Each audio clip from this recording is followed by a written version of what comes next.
Bart en Rick. En wat is er met die twee woorden? Dit is het nieuwe lesplak De Spreeuwen in de Twien in Dokkum. De wil Stichting Atlanta en de gemeente bij die thuis zitten als drietje uit te vallen van het basisonderwijs. Een nieuwe en vooral frisse start Jan. Intussen zitten de 3 leerlingen in het lesplak. En waarom kwamen ze thuis te zitten?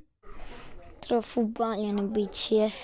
Zou je misschien uitleggen kennen terug voetballen? Wat is de misgang bij voetballen dan? Dat is nemen de squallen woedest of koerdest? Woedest. Dat wil ik net zeggen. Ik wil graag op deze kwallen.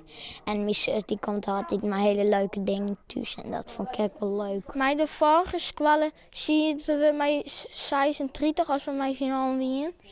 En nu zitten we gewoon mij zien draaien en is het echt wat rustiger en wat mooier. Ik mocht heel in mij doen, want ik ben gewoon vis en te sterk. En dan ben ik weer in mijn eentje, want die oren die wonen met voetballen. Over haar natuurlijk, ik ben het onderwijs echt wel te meidje in mij.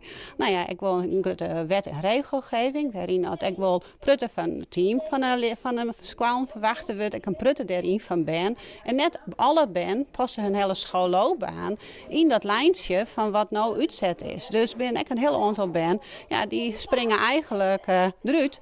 En maar tijdelijk of langere tijd, maar het is toch een andere vorm van onderwijs voor jongeren. In dit klaslokaal wordt er eerst werken om het feit dat Ben het überhaupt wel leuk vinden om naar school te gaan. Daarna volg je de leervakken stapje voor stapje weer. Eigenlijk het eerste succes begint al, we gaan al een paar voorbeelden horen dat ouders ons waarom jou zelfs na een of na een paar dagen. Dus Ben komt weer stralend thuis, die komt bij mijn glimlach thuis, nou daar doen we het voor, dat is de eerste winst al. En als uiteindelijk dan het Ben weer waarom keer naar de eigen school waar hij zitten had of naar een andere vorm van onderwijs en dat het dan goed gaat tot verdere schoolloopbaan, dan had dit toch een fantastisch mooie oplossing. Er is ruimte voor maximaal 8 leerlingen bij het lesplak.